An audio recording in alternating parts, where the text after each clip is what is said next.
చూశాక ఇప్పుడు నా మనసు చాలా ప్రశాంతంగా ఉంది సంధ్య. రాత్రంతా ఏవేవో ఆలోచనలు, భయాలు. నా మంచి కోరే మీరు పక్కనున్నంత వరకు నాకేమీ కాదండి. రా సంధ్య, లోపలికి వెళ్దాం.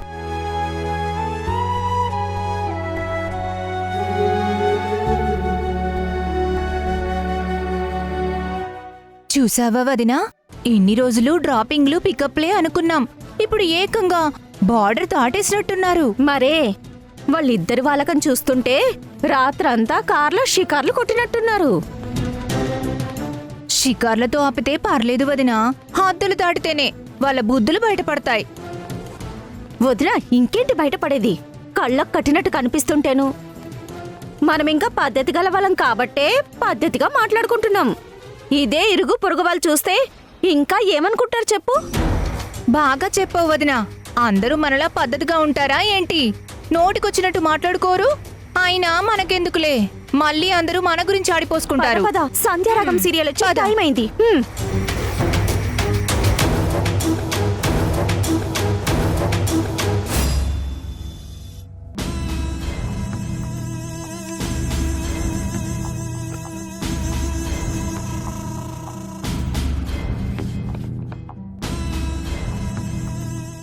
ఏమ్మా సంధ్య,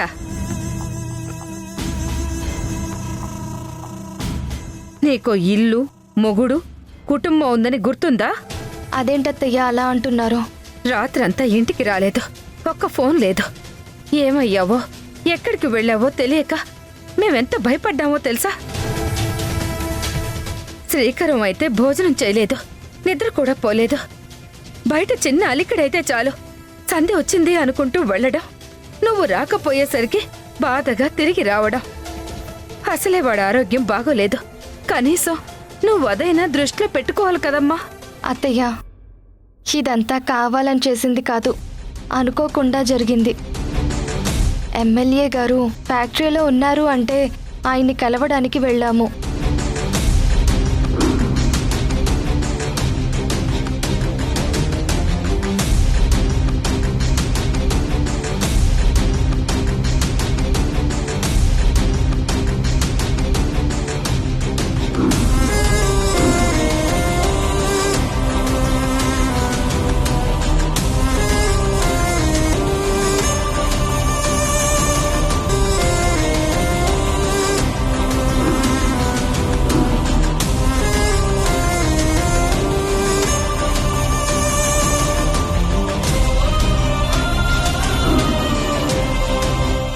వర్కర్స్ వచ్చే వరకు షట్టర్ తీసేవాళ్ళు లేక అక్కడే ఉండాల్సి వచ్చింది.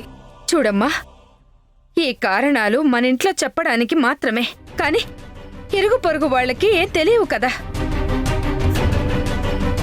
రాత్రంతా ఇంట్లో లేని మనిషి ఉదయాన్నే కారు దిగింది అంటే ఊహకొచ్చిందల్లా అనుకుంటారు, నోటికొచ్చిందల్లా మాట్లాడతారు. అది మనకి పరువు నష్టమే కదా. అమ్మా, ఎవరో ఏదో అనుకుంటారని ఇలా సంధ్య నిలదీయటం బాగోలేదు. అరుస్తావేంట్రా? నలుగురికి వినిపిస్తుంది. వినని అమ్మా, నీకున్న అనుమానాలు, ప్రశ్నలు వాళ్ళకి ఉంటే సమాధానం దొరుకుతుంది కదా. ఏమండి, మీరు కోప్పడకండి. నువ్వాగు సంధ్య. అమ్మా, సంధ్య అంటే ఏంటో మనకి తెలుసు. ఇరుగు పొరుగు వాళ్ళ అభిప్రాయాలు, వాళ్ళ ఆలోచనలతో మనకి పనిలేదు కదా. మనం ఎలాగైతే రాత్రంతా సంధ్య కోసం కంగారు పడ్డామో, సంధ్య కూడా ఎక్కడున్నా తన ఆలోచనలు మన కోసమే ఉంటాయి కదా.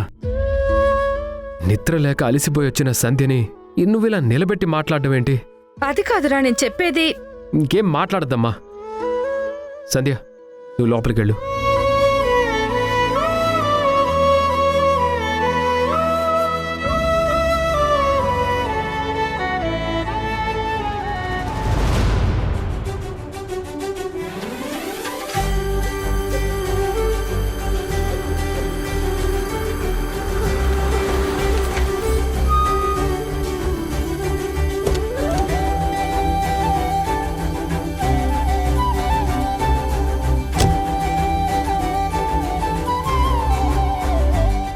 ఏమండి, వచ్చేసారా? మీకోసం నిన్నటి నుండి ఎంత టెన్షన్ పడ్డానో ఆ దేవుడికే తెలుసండి. మీరు వెళ్ళిన ప్లేస్లో సిగ్నల్స్ లేవా? అసలు కాలే కనెక్ట్ అవ్వలేదు. అవును వింధ్య, అక్కడ నెట్వర్క్ లేదు. లేదంటే నిన్నే వచ్చేవాళ్ళం. ఆ, సంధ్యని ఇంట్లో దింపేశారా అండి? అక్కడి నుండే వస్తున్నాను. నాకు చాలా టైట్గా ఉంది. నేను వెళ్ళి ఫ్రెష్ అవుతాను. రాజేష్, అసలేం జరుగుతుందిరా? ఒక్క మాట కూడా చెప్పకుండా సంధ్యం తీసుకుని ఎమ్మెల్యే గారి దగ్గరకు వెళ్ళావు. రాత్రంతా ఇంటికి రాకుండా ఇప్పుడొస్తున్నావేంటి? నీకోసం మేమంతా ఎంత టెన్షన్ పడ్డామో తెలుసా? ఫోన్ లేదు, మెసేజ్ లేదు. అసలు ఏంట్రా ఇది? సిగ్నల్ లేదమ్మా. ఫోన్ పనిచేస్తే కాల్ చేయకుండా ఎందుకుంటాను? మామయ్య ఎమ్మెల్యే గారి పిఏకి ఫోన్ చేస్తే మీరిద్దరు అసలు ఎమ్మెల్యే గారిని మీట్ అవ్వలేదని చెప్పారు. హ, మరి సిగ్నల్ లేని ప్లేస్కి మీరెందుకెళ్లారు? మాట తూలే ముందు చెక్ చేసుకో మౌనిక. మేం సిగ్నల్ లేని ప్లేస్కి వెళ్ళలేదు. వెళ్ళిన చోట సిగ్నల్ లేదు. అసలు ఏం జరిగిందిరా? మీరు ఎక్కడికి వెళ్లారు? ఎమ్మెల్యే గారు ఫ్యాక్టరీలో ఉన్నారంటే మేము అక్కడికి వెళ్ళాం. సరిగ్గా అప్పుడే వర్కర్స్ స్ట్రైక్ వల్ల లిఫ్ట్లో స్ట్రక్ అయిపోయాం. ఎలాగోలా కష్టపడి లిఫ్ట్లో నుంచి బయటకు వచ్చి చూస్తే మెయిన్ డోర్ లాక్ అయి ఉంది. ఫోన్ సిగ్నల్ లేదు. ఎంత అరిచినా హెల్ప్ చేయడానికి ఎవ్వరూ రాలేదు. నైట్ అంతా అక్కడే ఉండాల్సి వచ్చింది. ఉదయం వర్కర్స్ వచ్చాక డోర్స్ తీశారు. అప్పుడు బయటకు వచ్చాం. రాత్రంతా నిద్రలేక చాలా అలసిపోయాను.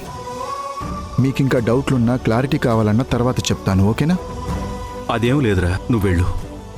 రాజేష్, చేతికేమైంది? అది లిఫ్ట్ ఓపెన్ చేసేటప్పుడు తగిలింది. అయ్యో అవునా? నేను అసలు గమనించలేదండి. పెద్దగానే తగిలింది. నొప్పిగా ఉందా? లైట్గా ఉంది వింధ్య. వింధ్య, నేను టిఫిన్ రెడీ చేస్తాను కానీ నువ్వు రాజేష్కి ఫస్ట్ ఎయిడ్ చేయి.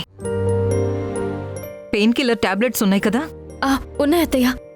రాజేష్, ఈ రోజు నువ్వు ఎక్కడికి వెళ్లకుండా ఇంట్లోనే రెస్ట్ తీసుకో. సరేనమ్మా.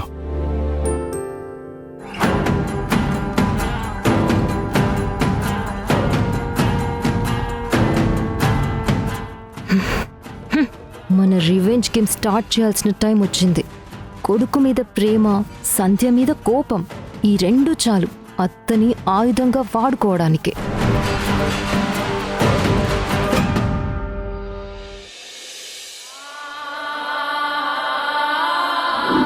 నీకో ఇల్లు, మొగుడు, కుటుంబం ఉందని గుర్తుందా? రాత్రంతా ఇంట్లో లేని మనిషి ఉదయాన్నే కారు దిగింది అంటే ఊహకొచ్చిందల్లా అనుకుంటారు, నోటికొచ్చిందల్లా మాట్లాడతారు. అది మనకి పరువు నష్టమే కదా.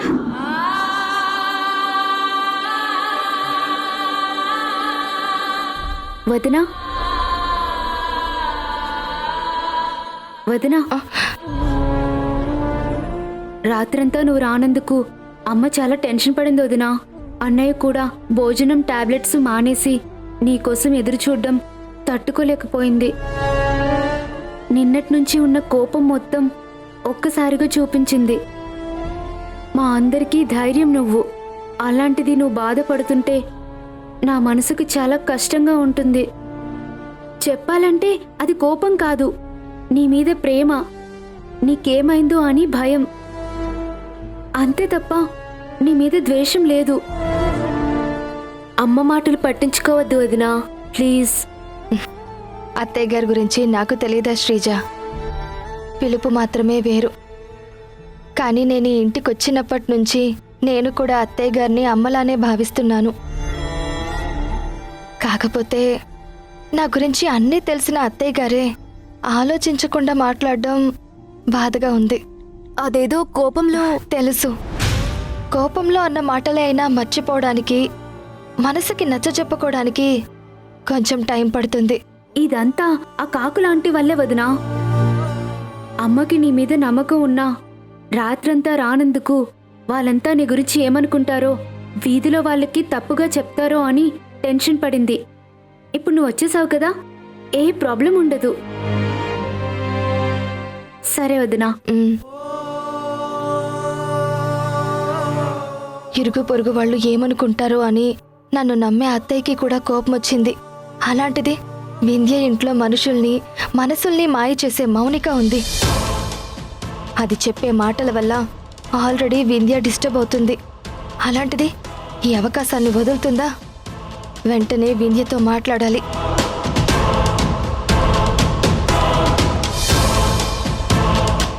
వద్దు, ఈ విషయం ఫోన్లో కాదు, డైరెక్ట్గా ఇంటికి వెళ్ళి మాట్లాడడమే మంచిది.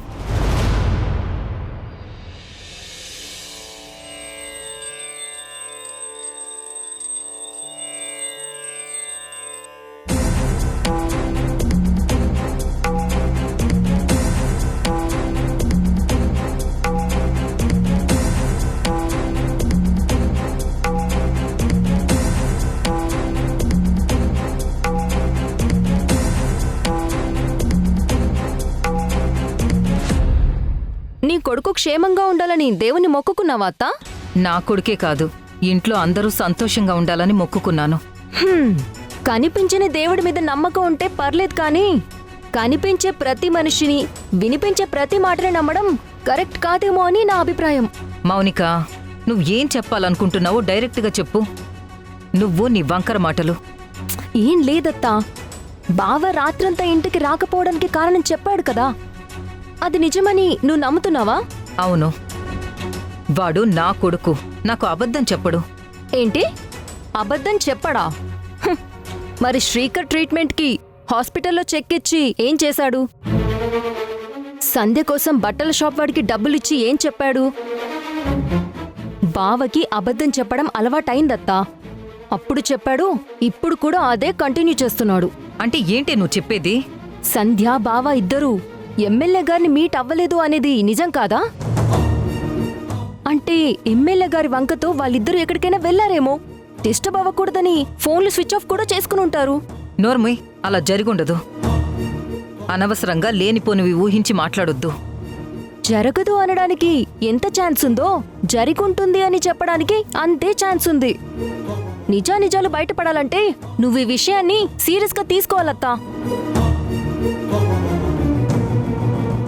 నిన్నట్నుంచి ఇంటికి రాలేదు కాబట్టి పాపకి పాలు పట్టడానికి ఏదో ఒక టైంలో సంధ్య వస్తుంది కదా, అప్పుడు దాన్ని క్వశ్చన్ చెయ్యి. రాత్రి ఏం జరిగిందో నిలది. నీ కోడలు దొంగతనం చేయడం ఎంత తప్పో, నీ కొడుకు పరాయి దాంతో రాత్రంతా ఉండి రావడం అంతకు మించిన పరువు నష్టం. ఆలోచించత్తా. వాళ్ళని చూసి చూడనట్టు వదిలేస్తే ఇంకా ఇలాంటి నేరాలు ఘోరాలు ఎన్ని చూడాల్సి వస్తుందో. వింధ్య కాపురానికి, నీ స్టేటస్కి తీరని నష్టం జరుగుతుంది.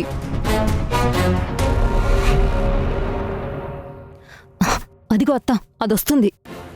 కడిగి పారే, అస్సలు వదలొద్దు. ఈరోజు దీనంతూ తేల్చాలి.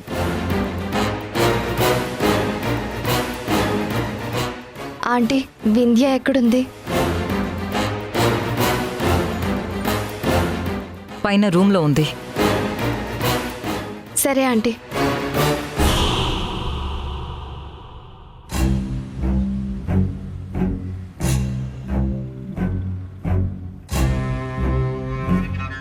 చెప్పడం ఎందుకు?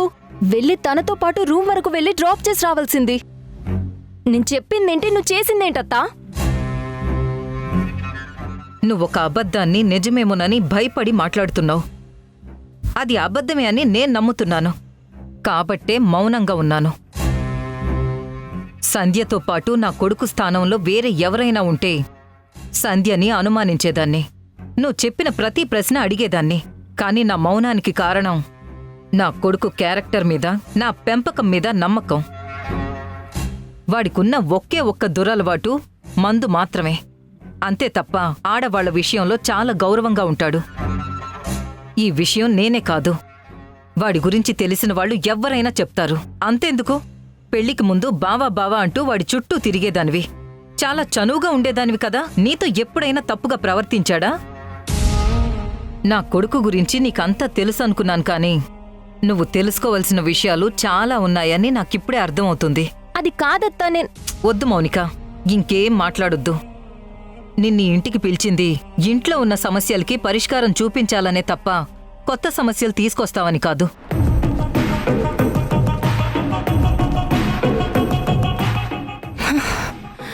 నా ప్లాన్ ఏంటి ఇలా మిస్ఫైర్ అయింది?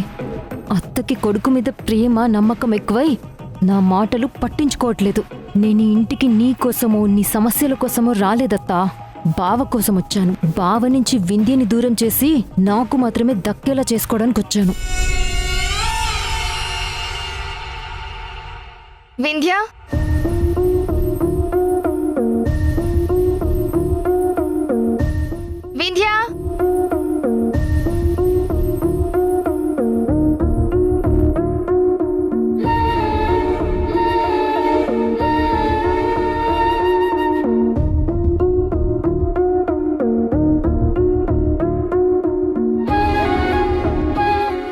వింధ్య, నువ్విక్కడున్నావా?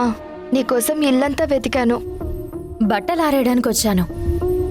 వింధ్య, నీతో ఒక విషయం మాట్లాడాలి. నిన్న ఎమ్మెల్యే గారిని కలవడానికి వెళ్ళాం కదా.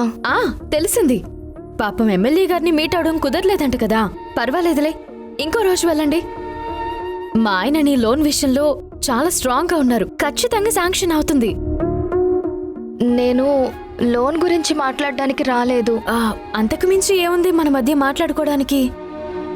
అది కాదు వింధ్య, నిన్నంతా నేను రాజేష్ గారు ఇంటికి రాలేదు, ఫోన్లు కూడా పనిచేయలేదు. దాని గురించి ఏం అడగవా? సంధ్య, నువ్వు నా ఫ్రెండ్వి, నిన్నెందుకు అడగాలి? అంత అవసరం ఏమొచ్చింది? అయినా ఇది చెప్పడానిక నువ్వింత దూరం వచ్చావు? చూడు, రాత్రంతా నిద్రలేక నీ మొహం ఎంత నీరసంగా మారిందో. ఎలాగో వచ్చావు కదా, టిఫిన్ తిని ఫీడింగ్ బాటిల్లో పాలు పట్టి ఇంటికి వెళ్ళి రెస్ట్ తీసుకో, సరేనా? రావెళ్దాం. అది కాదు వింధ్య, నేను రాజేష్ గారు. నువ్వింకేం మాట్లాడుకు, దేని గురించి ఎక్స్ప్లెనేషన్ ఇవ్వకు. ఈ విషయం గురించి ఇంతకు మించి నేనేం మాట్లాడినా, నిన్ను ప్రశ్నించినా అది అనుమానం అవుతుంది. మన స్నేహానికి అవమానంగా మారుతుంది. వింధ్య, ఏమీ లేకుండానే మౌనిక నా గురించి తప్పుగా మాట్లాడిందని ఫీల్ అయ్యా. అలాంటిది ఇంత జరిగిన తర్వాత తను సైలెంట్గా ఉందా? అదేదో వాగుతుంది. దాని మాటలు పట్టించుకుంటే మనకన్నా మూర్ఖులు ఎవ్వరూ ఉండరు.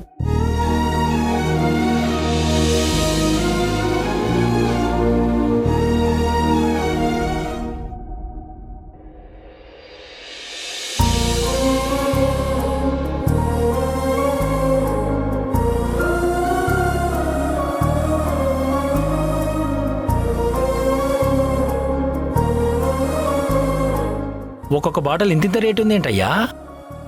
బాటిల్స్ ఇస్తుంది రేట్ చెక్ చేయడానికి కాదు, అందులో పెట్టడానికి. అలాగే అయ్యా.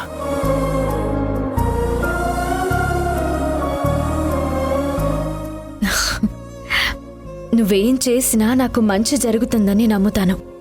ఆ నమ్మకం ముందు ఎవరి మాటలు నిలబడవు. సరే రా, కిందకి వెళ్ళి టిఫిన్ చేద్దాం. చాలా ఆకలిగా ఉంది, రా.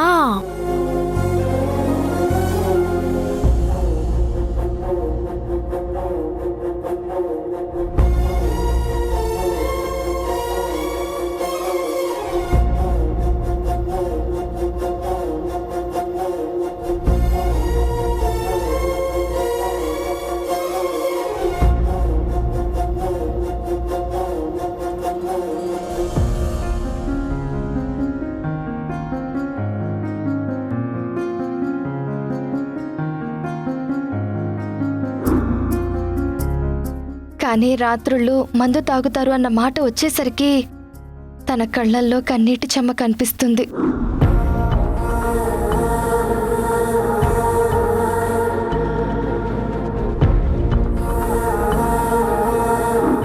మాట్లాడడానికి వింధ్య సిద్ధంగా ఉన్నా వినాల్సిన మీరు మద్యం మత్తులో నిద్రపోతారు. పాపం వింధ్య ఆ క్షణంలో మిమ్మల్ని చాలా మిస్ అవుతుంది.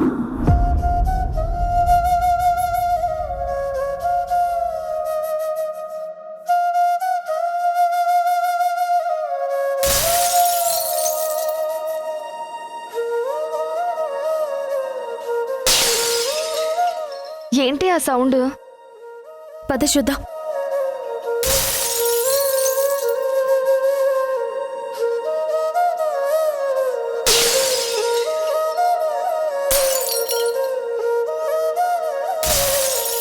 రాజేష్, ఏం చేస్తున్నావురా? ఇన్నాళ్ళు మీ అందరినీ బాధ పెట్టిన నా అలవాటుని బూడిద చేస్తున్నానమ్మా.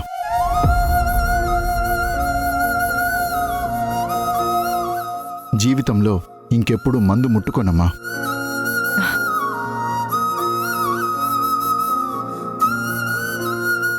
జోక్స్ వేయకు బావా.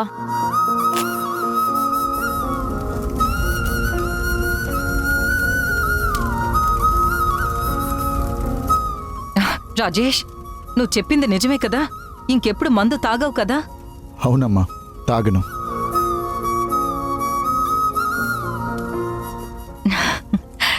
ఇది కళ నిజమా? నమ్మలేకపోతున్నాను. ఏమండి, విన్నారా? మన రాజేష్ మందు జోలికే వెళ్ళడంట. వింధ్య, విన్నావు కదా? ఒరే, ఎన్నో ఏళ్ల నుండి నేనెంతగా చెప్తున్నా మారలేదు. సడన్ గా ఈ నిర్ణయం ఎలా తీసుకున్నావురా? దానికి కారణం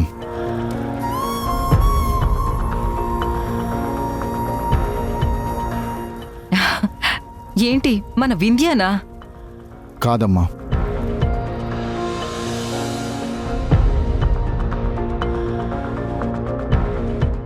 సంధ్య గారు.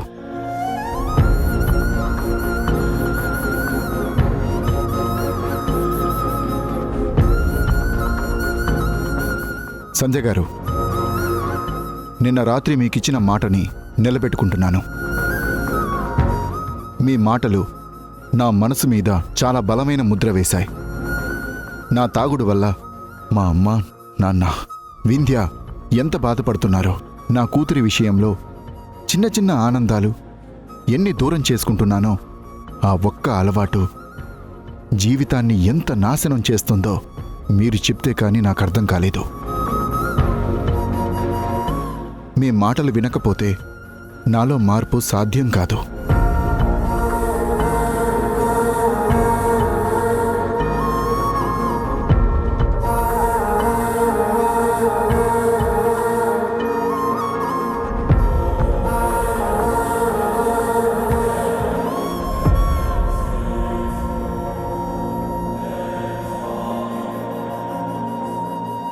వింధ్య వాళ్ళ అత్త సంతోషంగా ఉంటే చాలా?